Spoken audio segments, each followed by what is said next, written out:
So good afternoon, everyone. My name is Emily Aerosmith, and I'm the Director of Research and Programs at the Canadian Apprenticeship Forum. The Canadian Apprenticeship Forum is a nonprofit organization that connects Canada's apprenticeship community. It has a commitment to diversity and inclusion.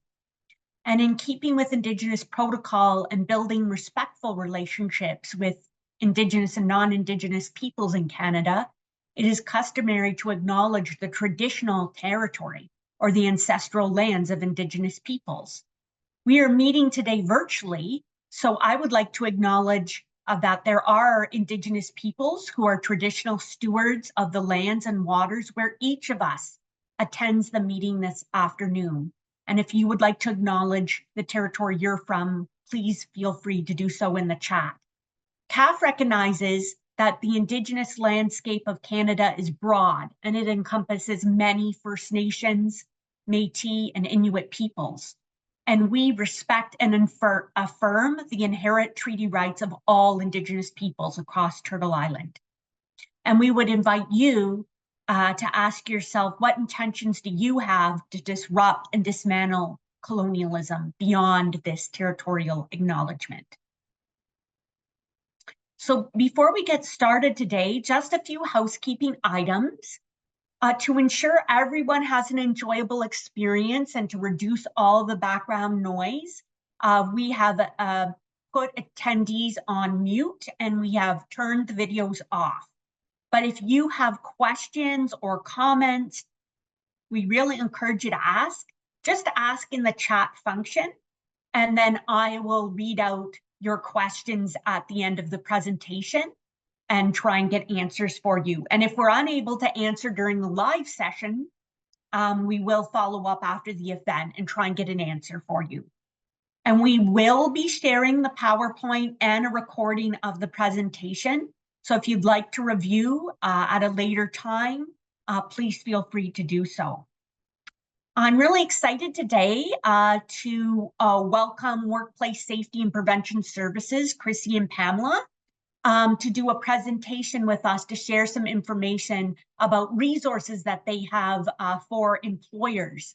CAF right now is working with the Enabling Change program, which is funded by the Government of Ontario. And we're creating a guide meant to help employers who are interested in hiring apprentices with disabilities. And we connected with Workplace Safety and Prevention Services, and we thought this would be a great opportunity to share some of the great resources that they have for employers with the wider apprenticeship community. So really looking forward to the webinar today and would like to pass it over to Pamela, who's going to share some information with us about Workplace Safety and Prevention Services. Thank you very much, Emily. Hello, everybody. My name is Pam Patry. I am a health and safety consultant with Workplace Safety and Prevention Services here in Ontario. So just as we get going, I'll preface that a lot of the content that I'm going to share today is cross-provincial usefulness.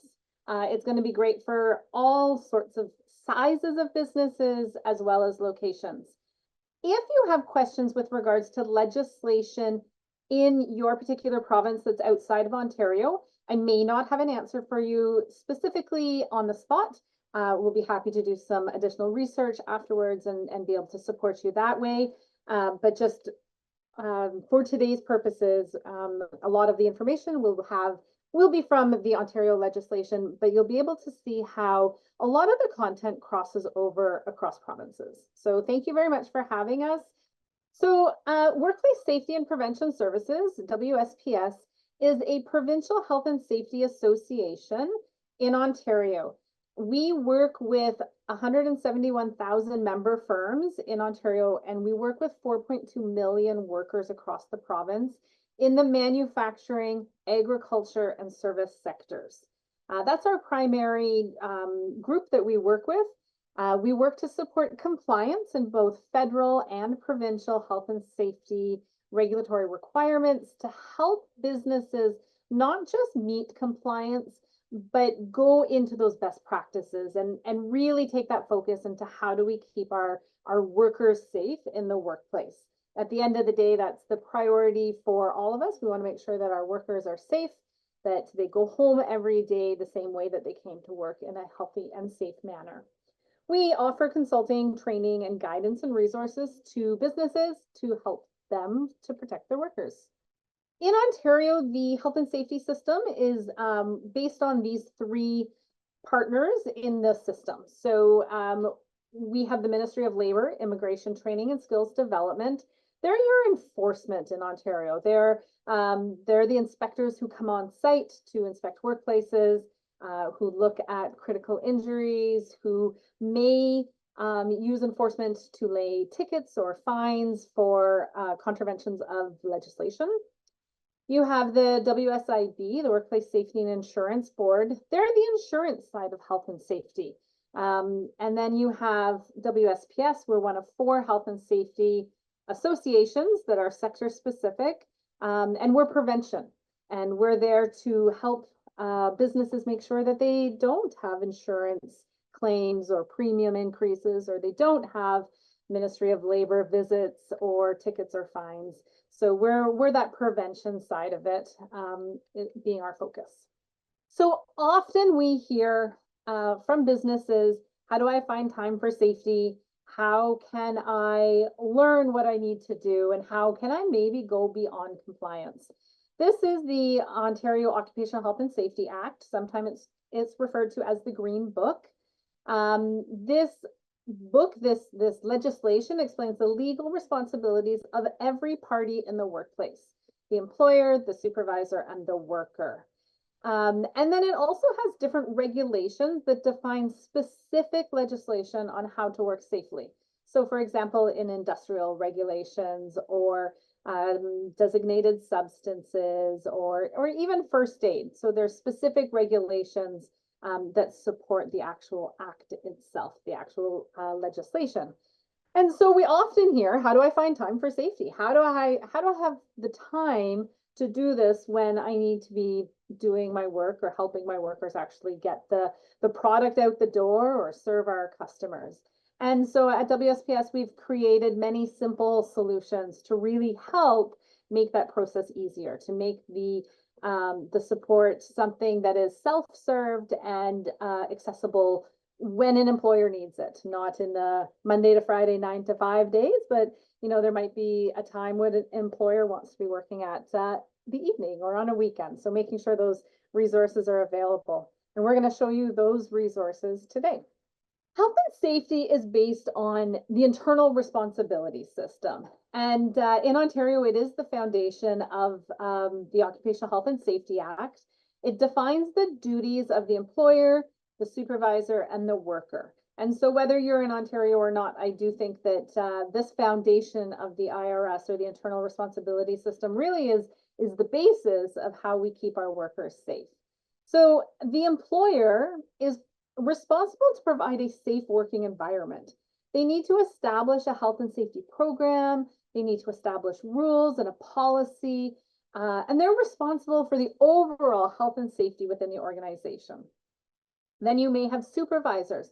Their responsibility is to communicate, to monitor, to enforce that program and policy.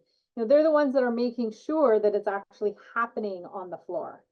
And then you have your workers, and their job is to comply with the policies that the business has set out.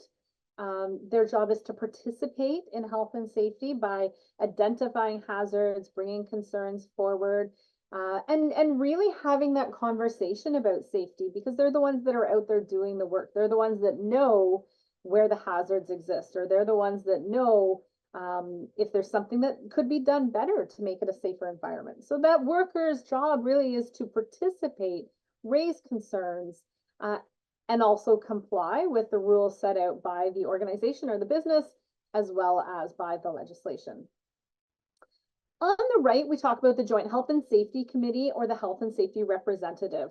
Their role in Ontario is to monitor the system, this IRS system.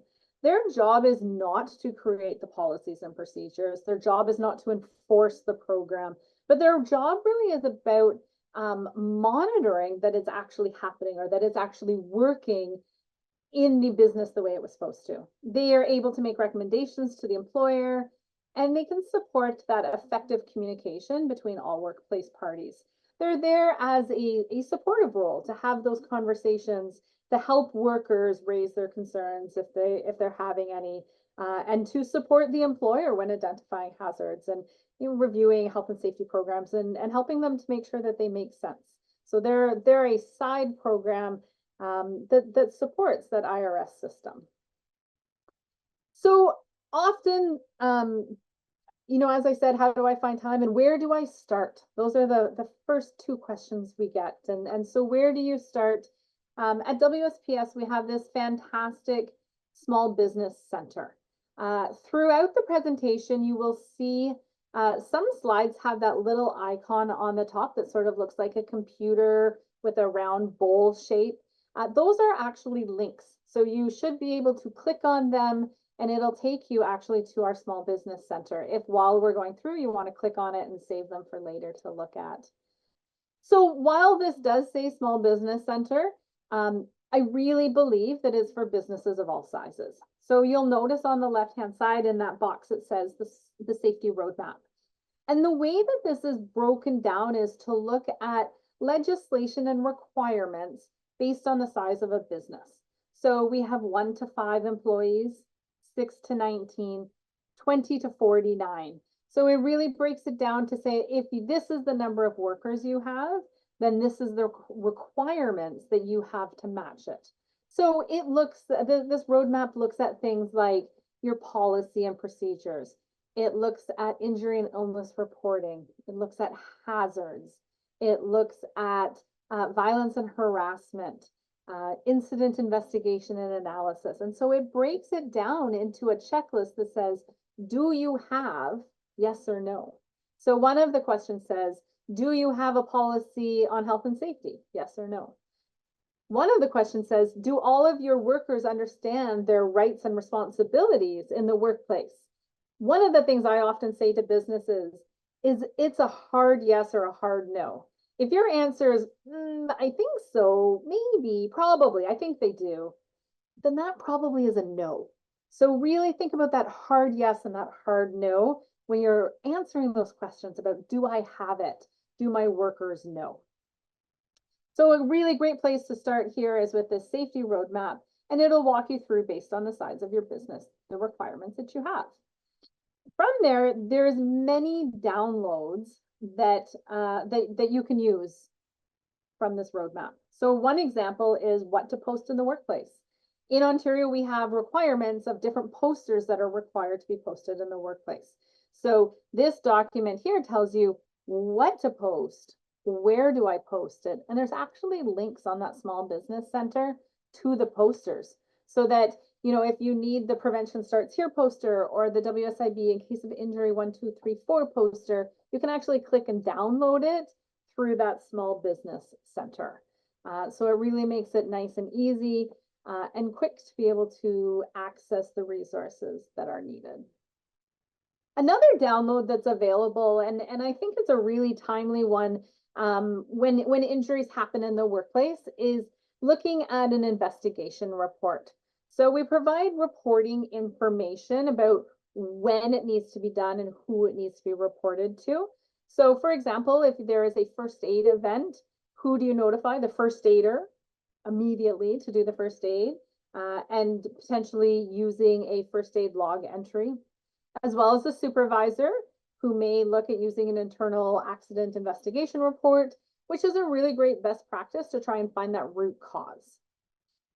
Again, when we get into medical treatment, you can see that there's the addition of a WSIB Form 7, which has to be done within 3 business days, within 3 days.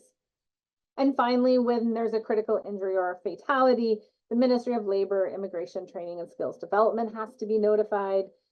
They must complete the employer report, as well as notifying the Joint Health and Safety Committee or the Health and Safety Representative. And here's an example that is downloadable from our Small Business Center as an investigation report. So it includes information, the basic information, who was injured, what happened, when did it happen, where did it happen, who are the witnesses, how did the event happen, which then allows the business to look at that root cause. What was the actual root of the incident happening? Not just that somebody tripped over a box, but looking deeper into the root cause. Why was the box there? Why wasn't it picked up? How long had it been there? What are the other causes that led up to that slips, trips, and falls potentially? Which leads us to this really great tool that we have. Again, you'll see on the right-hand side, there's some of those links that will take you directly to the tool as well as a tutorial for completing a hazard assessment. So really looking deeper at what hazards exist in the workplace. For example, I said previously about slips, trips, and falls, maybe housekeeping issues in the warehouse and boxes being left on the floor, or the ties, the plastic ties maybe aren't picked up, or the plastic wraps, you know, those sorts of things. So this hazard assessment helps a business to identify the hazards that exist and assess the risk on a very simplified basis.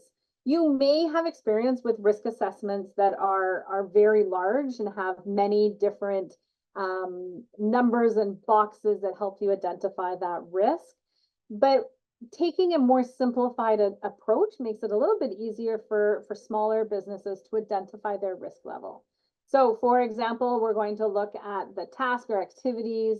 And so receiving supplies, the hazard in this case here is an MSD, a musculoskeletal disorder, lifting back strain as the hazard.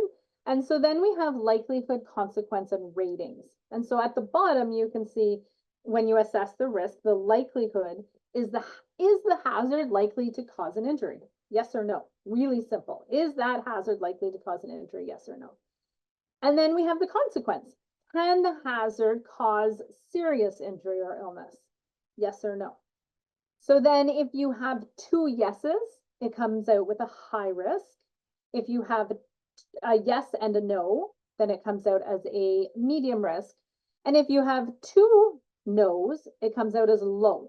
It doesn't come out that it doesn't exist. A no doesn't mean it doesn't exist. It just means that it's a low risk hazard. Again, like in all risk assessments, it's a little bit based on the person who's completing the risk assessment. So it's really great when you have multiple people participate in a risk assessment and have great conversations about how you rate that risk. And then you're able to insert your controls. What are your current controls? So for lifting, maybe the current control is none. But our recommended controls is we're going to start using a dolly. We're going to put up a poster. We have safe lifting procedures. We're going to do some training. Maybe we start to require 2-person lifts. Get help and give help. You know, if somebody else is lifting something, go and help them, and back and forth. And then our next steps, maybe we need to go out and purchase a dolly so that we're able to do that in a much safer fashion. So this is a really great tool. Again, you can find it at those links. And it draws at the bottom the sort of attention to the hierarchy of controls when we're talking about controls, as well as hazard categories to think about. So this document is downloadable. It's free, of course, and there is a little video that you can watch to help you understand a little bit further if you want to review what I've covered. So that is available as well. Violence and harassment continues to be one of the top orders in workplaces in Ontario. It continues to be a challenge that workplaces are looking at and looking for resources to help them address violence and harassment in the workplace. And so these are just a few that you can find. On the left-hand side of the screen, you'll see some of the downloads that are available. For example, an employee violence risk assessment questionnaire. And a risk assessment is a requirement in Ontario to complete with regards to violence and harassment. And sometimes it's the piece that's missed the most. Businesses will create a policy or a procedure, but miss the risk assessment that goes along with it. We also have examples of harassment and violence policies. We have reporting forms, which are of course important. We have procedures, the workplace harassment employer to-do list, which you can see at the bottom right-hand side of your screen. So again, a checkbox, did I do it? Do I have it? As well as an inspection form and policies. So by using those downloads, you're able to create a comprehensive violence and harassment program for a workplace of any size. And on the top right-hand side of your screen, that is the risk assessment. So talking to your workers, have you ever experienced verbal abuse? If yes, did you report it? If yes, how did you report it? What was the relationship to the person who was verbally abusive? Have you experienced verbal or written threats? So it's just digging in a little bit more and is relevant in all workplaces. Violence and harassment is not just about the service sector and customers or patients to a worker, but also worker to worker experiences as well. These documents here are to me, they're really exciting. They really provide that opportunity to support training and orientation of your workers. So we often talk about in workplaces, there's generic training and then there's site-specific training. And you really want to make sure that you're training your workers both in generic content and information. For example, WSPS training, where it teaches you about labels and it teaches you about how to read a label and safety data sheets and understanding all of that, you know, first aid and storage, all that information, but then taking into a site-specific relationship. So we've trained them in how to read a label, but now let's train them in the labels that we have, or let's train them in the chemicals in our workplace. What do we have? Where are they? Where are the safety data sheets located? Making sure they can read them and understand them. So, you know, really looking at training and orientation in a two-step fashion. These are safety checks. Again, they're found on our small business center, and they actually will guide you in some training and orientation for your workers. On page 1, it will go over things about how to be prepared, how to do the job, how to finish right, and you're able to train your workers using these documents as like a tailgate talk or a morning meeting, that sort of thing, that you can review topics like vacuum safety, ladder safety, shredders, and there's a whole list of them that are available for you to look at, from snowblowers to lawnmowers, and you're able to provide that information at a tailgate talk or a morning meeting. And then on the second page of it, there's a sign-in sheet. So not only do you have the content of what you trained the workers in, you also have a sign-in sheet. So you can say, we trained everybody. Or, oh, you know what, we've noticed that, you know, Sally missed it this week. And so we need to make sure that next time Sally's using the vacuum, we make sure we review it with her. So it allows you to not only do the training, but provide that tracking as well. WSIB is the insurance component of the safety system that we talked about at the beginning. And they've come out with a program called Health and Safety Excellence Program.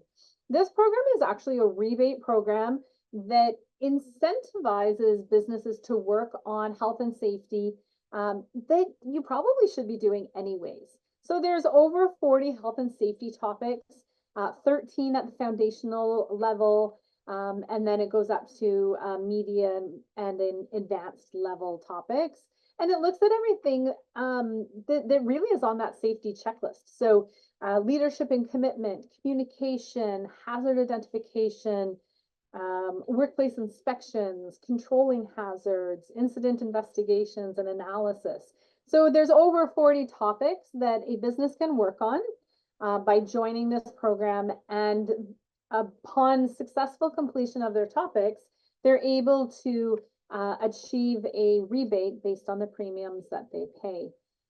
Each topic helps to build that workplace culture and really works on that internal responsibility system, helps your workers to feel valued and safe in the workplace, and working on topics that you really should be working on anyway, and developing that health and safety program over time. And you know, we often say that you can't build a safety program overnight, You can't do it all tonight because Pam had a great presentation and you're like, I'm going to go do it all tonight. You can't do it all tonight, but you're going to work on it and take it into step-by-step pieces and really utilize that risk assessment to identify what are those top hazards that you need to work on today. So the Health and Safety Excellence Program is a really great way to help guide you through the development of a program. So the handbook generator is accessible through our small business website. So you can see it here. This handbook generator is a new tool that WSPS has launched, and it helps you to develop an orientation handbook for your workers. So it helps with just a few clicks along the page. You'll be able to create an actual employee handbook with content specific to your workplace. It probably, within half an hour, you'd be able to click all the way through, and it asks you basic information. So the size of your business, the sector that you're in. It'll ask you about where are your first aid kits located, next to the phone in the kitchen might be something that you type in. It asks you to select the hazards that you have in your workplace. So you click on the ones that are in the generator, and it asks you these really simple questions for you to fill in. And then when you hit the go button, it actually generates this handbook for you. You're able to review it, see what it says. It has your policy in it. It talks about those roles and responsibilities that we talked about in that internal responsibility system, talks about the rights of the workers. And then it gets into a little bit more like emergency preparedness. Where's your emergency meeting location? Where are first aid kits located? So all of that content that's specific to you, you enter that very simple information in, and the handbook is going to generate it for you. So this really is a fantastic free downloadable tool that you can find both on our website, as well as we'll make sure that CAF sends out those links to you so you're able to utilize these programs easily. These are some learning bites that have been created on all of these different topics. Again, there's a link there that you can just hover over and takes you right to the videos. But these are short 2 to 5 minute videos on all of these topics. So, if you are new to health and safety and you're not really sure what investigating injury or illness is all about, or Pam mentioned emergency preparedness or training and orientation maybe caught your attention, but you want a little bit more information, you can go and watch these 2 to 5 minute videos. Really quick, provides you that basic information to get you started.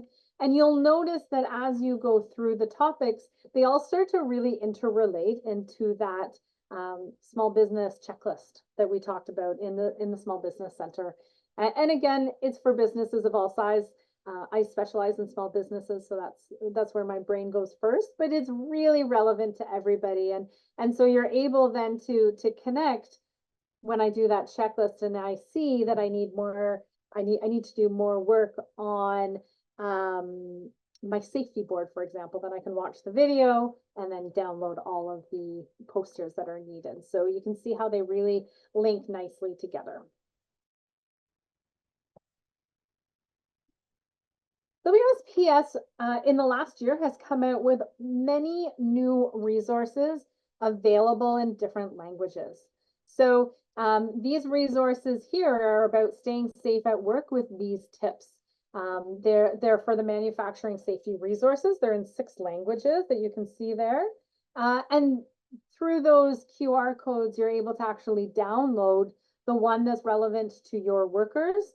We know that in Canada, there's an increase in multiculturalism and languages across the country. And so providing really critical safety information in the language that your workers are comfortable in is really important. And so these new manufacturing safety resources are available about staying safe at work in the manufacturing setting.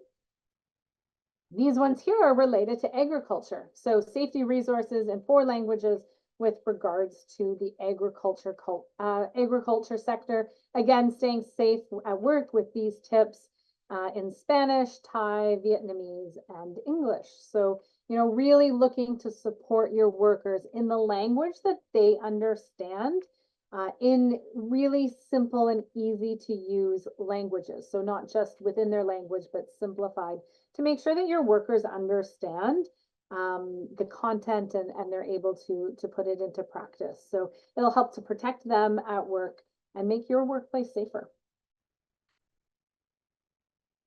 WSPS has a small business advisory service. This service is available for small business. This one is for small businesses, where we match a small business with a volunteer, local to them, as much as local can be, with a volunteer who's able to provide some support for that small business getting started in safety. So the Small Business Advisory Service offers free consulting. When we connect you with a volunteer, the volunteer may come on site, or they may do a virtual visit, work through, you know, a very similar checklist to say, what do you have and what do you need?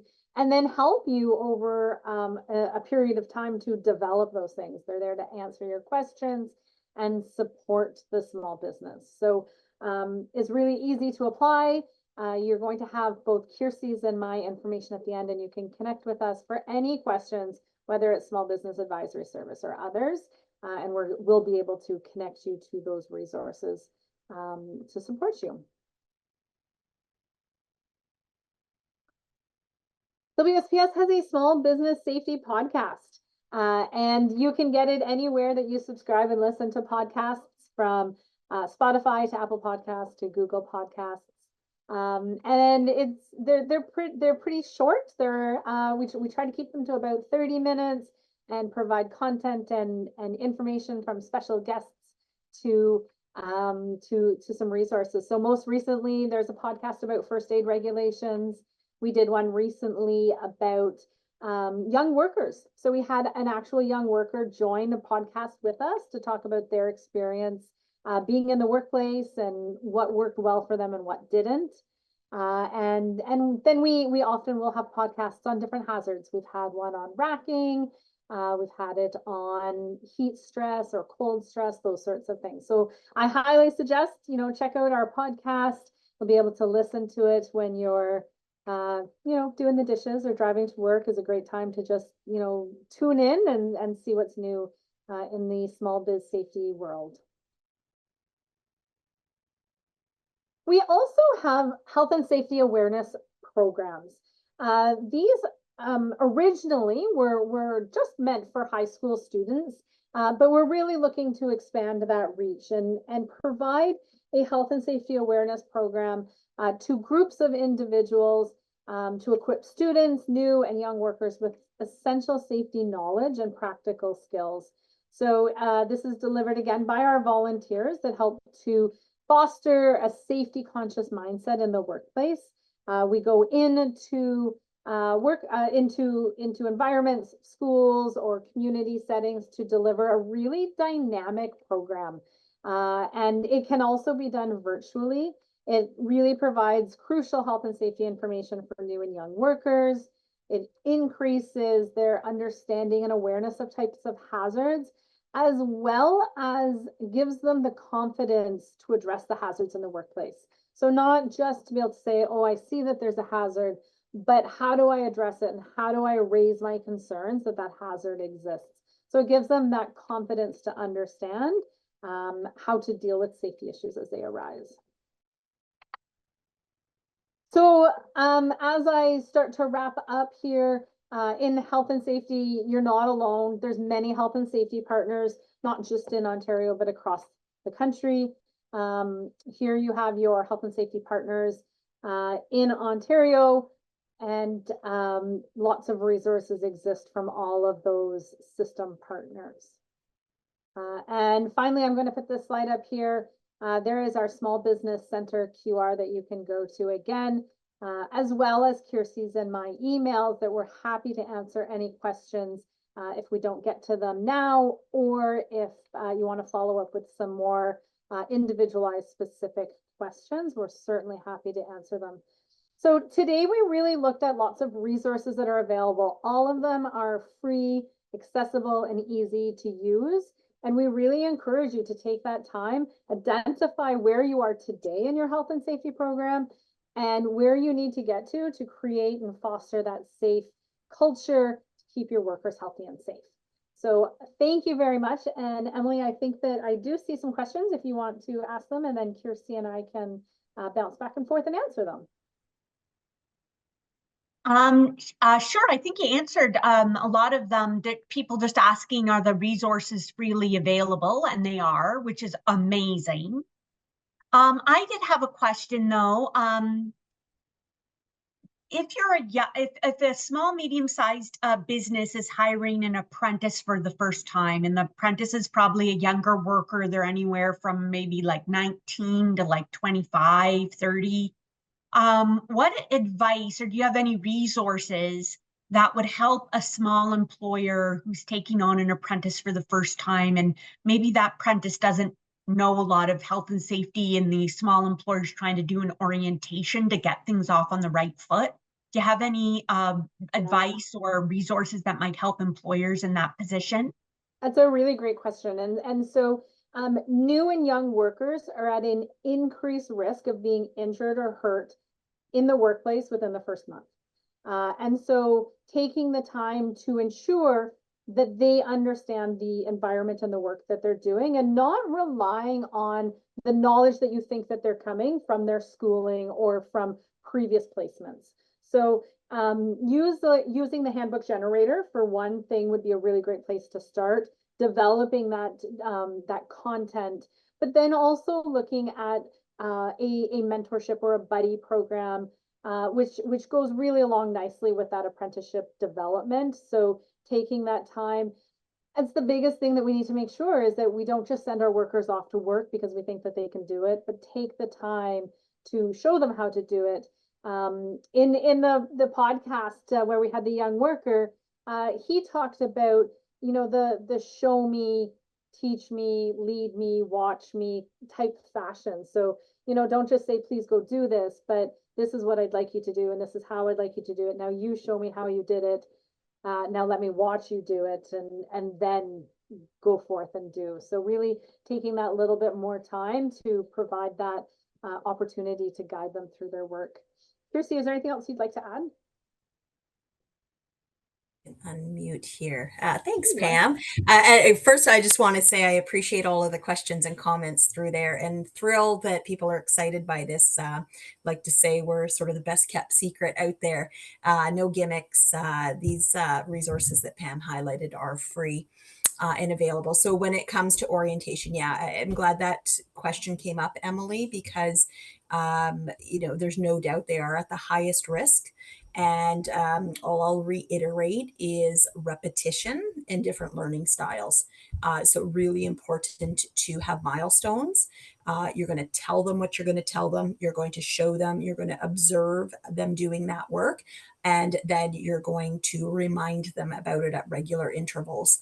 You know, younger adults in particular, you know, we know brains aren't fully developed yet. So no fault of their own. They, you know, may be a little distracted. And so we need to do as much as we can to help reinforce it into the long-term memory.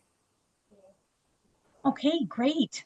I really like both of those answers. Apprentices that we survey through our Apprentices in Canada e-panel always say that's the number one thing. Like, I want the journey person or employer to spend some time with me to really teach me the full scope of everything that I need to know so that I can be safe on the job. That's a consistent thing. And when we ask them, what attracts you to an employer or what makes you want to stay, it's always like, is a journey person or a buddy or an employer really spending the time with me to give me some fulsome training? So it seems to be very important to the apprentices that we survey that high quality training is there. What about apprentices with disabilities? A lot of apprentices might learn differently, or they might have mental health struggles. journey persons might get injured on the job after years of work. Is there any resource or advice for people, for small employers in that situation? They really want to retain the employee, they want to keep them, but maybe they don't have a lot of knowledge about the ways to accommodate people or help workers. Mm-hmm. Yeah, so again, wonderful to think that we want to accommodate, right? We want to take the time to have that inclusive environment in our workplace. There are resources, and again on the Small Business Center up in the corner here, about return to work. And so if a worker is injured, how do we bring them back to work? And so the same thing can be applied for, even a worker who's not injured. So looking at that sort of transition plan, or that returning into work, even thinking about a mom who's coming back into the workplace, or a dad who's been off raising their family and have decided to come back into the workforce. It can be a transition. So using some of those return to work, even though it's not a return to work from an injury at work, using some of those resources is going to help that individual transition be more comfortable. A lot of empathy and understanding. We learned a lot when COVID did happen, and we learned a lot about the requirements that people have in their lives outside of work, and so increasing that understanding and continuing to understand kids might be homesick at work while you're at work, and how do we help to support that transition will help workers in the workplace for things like mental health and transitioning back into the workplace. So, just really thinking about that broader aspect and understanding that workplace. WSPS also has a lot of free resources on mental health and mental health in the workplace. So mental health and psychological hazards in the workplace are real. Right. And so there's lots of resources on how to maintain that psychologically safe workplace, how to address it, not just from a violence and harassment perspective, but an overall perspective, and identifying that hazard as you start to make these connections is going to help utilize those resources. Yeah. And Pam mentioned when she opened up, she identified that we're one of a number of partners in the health and safety system in Ontario. And I suspect those of you from other provinces are going to have a similar model. Different partners have different expertise. Suggest you look at them. So, for example, in our field, WSIB, Workplace Safety and Insurance Board, if it's a work-related claim, they are going to have really good insight and supports on return to work. And even if it's not work-related, sometimes you can get some data and information and insight from them about the value of it. Because as you know, with skilled trades, you've spent a lot of time, a big investment in getting these folks up to speed, and want to keep them on the job, obviously. And what the research shows and the experience is that the longer they're away from work, the more difficult it is for them to come back. And it's not their choice in that per se that they want to stay home. It's just that more of those psychological factors start to build up of, what are people saying about me? Do they not realize I want to be there? Especially if they're younger, feeling like they're falling behind. So it's a very delicate process that you want to manage proactively. So definitely reach out. And again, Pam's offered, we've got her email in the comments, that if you have questions, even if it's just guidance of where you might go that we might not be able to answer it, we're always happy to help you. Awesome. That's amazing. I have a question here. Are you actively seeking places to deliver the youth health and safety awareness program, or do you tend to wait for someone to reach out and request it from you? We're actively looking. If you know somewhere that would benefit from it, please send me an email, and I'd love to connect and talk more about it. We also do outreach, but we're always looking for new places that we can deliver this program. So please send me an email and we can connect and talk about what that looks like. Awesome. Anything on accommodations, or would that be a separate group in Ontario that you would reach out to? Yeah. It's someone separate. Sorry, I didn't really answer that. Okay. We're focused primarily on prevention. Okay. and preventing it in the first place.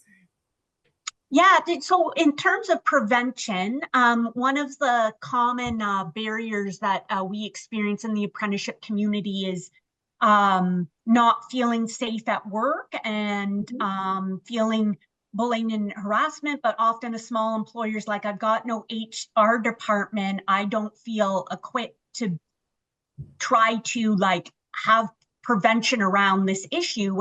How does a employer like develop a welcoming workplace culture if they're just starting to hire apprentices and they don't have an HR department? Do you have any advice in Ontario about where they could go or things they could think about? Yeah, that's a really great question. Pam, I'll let you jump in a minute with, about sort of resources and that kind of thing. But what I think about when an employer feels, like they're struggling around that idea of culture and how do I do this? I've grown up in a small business myself, worked in a number of them, and obviously supported a number of them. And an example that comes to mind, if you bear with me just for a moment, I remember talking to a business owner, and it was around, safety equipment and wearing it and the challenges they were having with consistency and, how do I enforce this? What am I going to do? And how am I going to fire anybody? And so if you even put that lens to violence, harassment, bullying, that kind of thing in culture in general, I asked them about the uniforms their staff were wearing. It was blue shirts that they were required to wear to work every day. And I said, well, what happens if someone comes without their shirt? And they're like, oh, well, I asked, are you going to let them work? And they said, no, they need to wear their shirt. We've got an extra one. They'll wear it. Okay. And they come back a couple days later. They don't have it. Well, we'll give it to them again, but we'll tell them, they need to be bringing it. And I said, and what about again? And so they really started to think about this and realized where I was going. And said, would you let them continually come without the proper attire, not looking professional? And they said, no. I asked, what would you ultimately do? And they said, likely we, get rid of them. So we don't want to push to that point, but really where we're driving home there is culture. It's your business. It's your decision how things run. And it starts at the top. And so, the obvious things about modeling the behavior that you want in that culture. So making sure you're walking the talk, having a confidant who's going to call you out on it if you are not walking that talk, especially when it comes to that idea of a respectful workplace and bullying and harassment, and putting in those policies and procedures. So again, Pam said there's lots of free resources out there. So actually creating them and then writing them, you don't need to do that from scratch. Everything's available, borrow Right. it, implement it. Where it comes down to, Pam mentioned that IRS right at the beginning, internal responsibility system. Everybody has a role to play. Make that clear, reinforce it, and treat it as important as you do your customer service. Employees should never feel second to customers. There's an equity there, and you're integrating this into everything that you do. So I hope that helps answer that one. Oh, yeah, definitely. Definitely. That's great. Pam, do you have anything to add? I think that, coming back to that, you can't do it overnight. You can't fix it all today or tomorrow. And so Right. taking it in the quick wins or the most important ones and balancing those together. So what can I do quickly that I can say, yes, I've done it, but then also what do I really need to address that has to be done today because somebody could get critically injured or cause a fatality. So, balancing those quick, easy ones with the ones that might take a little bit longer, but are really, really important. Reach out, let us help you. If there's something you're not sure where to start, use that small business checklist to say, what do I have and where do I need to go next is probably the best place to get started from. Perfect. Perfect. Yeah, I really like those answers. When we surveyed apprentices in our Apprentices in Canada e-panel, they said it starts at the top. It starts with leadership. And if they have good communication and inclusion practices, it's going to affect everybody else at the company. So it really is to start from the top. And then people have to know that there will be action taken if something does happen. So we have that accountability there. But it seems like a lot of your resources are going to help employers do all that preventive thinking that's going to help them turn their minds to this, which is so important because if you don't have an HR department, you might not be thinking about it. you're just thinking about the current project you're working on, not about these bigger issues. That's right. Yeah. And oh, sorry, Emily, I just wanted to weigh into that one again about the small businesses not having HR. I've seen a number of small businesses as well. They'll have an employee on site who is very interested, in supporting these kinds of things. So it's a learn and grow opportunity to help implement and, find the policies for me, put them together, help me come up with a plan. They wouldn't be responsible for managing it, but they can help. And also I've seen small businesses reach out to the community colleges and universities to look for, great. sometimes, there's business students, there's actually occupational health and safety programs, but students who need a project, who need a work placement. And so it's going to be, low to no cost, additional cost at all. So lots of options out there to help carry the load. And I think Awesome. for me, Kirsty, I would just say that it's not about having a 500-page manual. Don't go out and spend thousands and thousands and thousands on this big manual that isn't what you do. Health and safety is only effective when you say and you write and you do what you do and you do it safely. So, when I go into a business and they have this great manual and I have to wipe the dust off it, it's not what they're doing. It's not living and breathing, and it's not about safety. So, really do what you say you're going to do. And if you're not going to do that, then let's not say that we're going to do something that we're not going to do. So really looking Exactly. for the way that we're going to do it. Yeah. Pamela, that's such a great point. The apprentices said the exact same thing. Like, if you're going to say it, do it, and make sure people are accountable. Otherwise, like, don't do it just to check a box. Make it meaningful. Yeah, great. Any final words or final advice for employers? My final advice would be take a step. We want to empower you to go and do it, and not scare you so much that you can't do it, but give you a little bit of a push to say you can and you need to, and we are here to help. So please reach out. And I know through CAF, if you want to connect with them, and then through us, or please feel free to email. Once you get the presentations, you can click on all the links if you missed them. But check out WSPS.ca and the resources are there. And if you need help to find your way through the website, please contact me. I'm happy to help. Yeah, and I would just add that many hands make for light work. So, include your staff. Make sure you're having conversations with them, with your manager, your supervisor, and get everybody involved so that they understand you're all on the same page, moving the program forward, you're getting input and really building a strong foundation. And of course, that network extends beyond to all of the system partners who are here to support you as well. Amazing. Thank you so much for sharing all that great information, and just so wonderful that it's free and accessible and that you're able to offer help to employers. Amazing. Thank you so much. And thank you to everybody who attended today.